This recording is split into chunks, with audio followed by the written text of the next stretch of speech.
जावेद अख्तर साहब और मुफ्ती शुमाइल नदवी साहब की डिबेट सोशल मीडिया पर क्रेजी वायरल है। इट्स अ ग्रेट डिबेट, लेकिन सवाल हजारों साल पुराना है, डज गॉड एग्जिस्ट? लेकिन अप्रोच नई है। इस पर सोशल मीडिया पर 30,000 कमेंट्स आए। 15,000 लोगों ने सोशल मीडिया पे लिखा है कि उन्होंने इस्लाम कबूल कर लिया है। सब मुफ्ती साहब को मुबारक दे रहे हैं और इंडीड मुफ्ती साहब सलाम के और मुबारकबाद के लायक हैं। लेकिन फिर सोशल मीडिया पर एथीस्ट जागना शुरू हुए और उन्हें एहसास हुआ, अरे डिबेट में हमने गलत आदमी को भेज दिया, और इस डिबेट को लेकर दो बड़े एतराज उन्होंने उठाने शुरू कर दिए हैं। एथीस्ट का पहला एतराज यह है कि मुफ्ती साहब ने अपने प्रोलॉग में कहा कि हम लॉजिक पर बात करेंगे, अकल पर बात करेंगे, रिलीजियस टेक्स्ट और साइंस का सहारा नहीं लेंगे, और यह हमारे साथ बड़ी ज्यादती की गई है। अरे भाई, आप एथीस्ट के साथ ज्यादती नहीं की, मुफ्ती साहब ने तो एक्चुअली आप पर मेहरबानी की है, क्योंकि अगर आप कॉमन सेंस इस्तेमाल करेंगे जो एथीस्ट ज्यादा इस्तेमाल नहीं करते,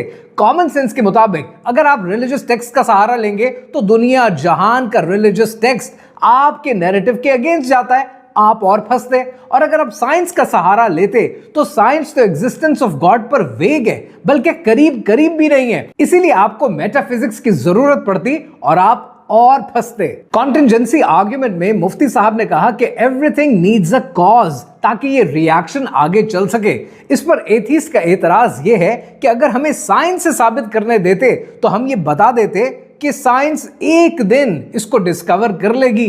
नंबर वन, साइंस ने आज तक डिस्कवर किया नहीं, और एक दिन डिस्कवर कर लेगी का मतलब यह है कि एथीस्ट ये कह रहे हैं कि दुनिया भर के लोगों एथीस्ट बन जाओ, एक दिन हम जान लेंगे कि हम करना क्या चाहते हैं। So in other words, atheists are waiting for their own homework. Atheist का दूसरा एतराज मोरालिटी के पॉइंट को लेकर है कि जावेद साहब ने क्या गलत कहा। भाई, आपको ये समझने की जरूरत है कि वेस्ट के अंदर सेक्युलरिज्म का तजर्बा नाकाम हो गया है और वहां पर डेथ ऑफ मीनिंग का क्राइसिस चल रहा है। जब आप निजाम से रब के कॉन्सेप्ट को निकाल देते हैं तो मोरालिटी सब्जेक्टिव हो जाती है, सही और गलत सिर्फ एक ओपिनियन हो जाता है, ह्यूमन राइट्स की बुनियाद हिल जाती है, फिर ताकतवर ये फैसला करता है कि हक किसका है और माशरा तबाह हो जाता है। देखो, कुरान हमें अंधे एतमाद का नहीं कहता, कुरान बार बार कहता है अफला ताकिलून, क्या तुम अकल से काम नहीं लेते? और जब आपको ये बात समझ में आती है तब आप ये जानते हैं कि आप कोई बायोलॉजिकल एक्सीडेंट नहीं है,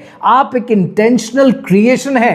तब आपका दिल भी पुकार उठता है कि कोई तो है, कोई तो है जो निजाम हस्ती चला रहा है, वही खुदा है। जो दिन को रात और रात को दिन बना रहा है, वही खुदा है।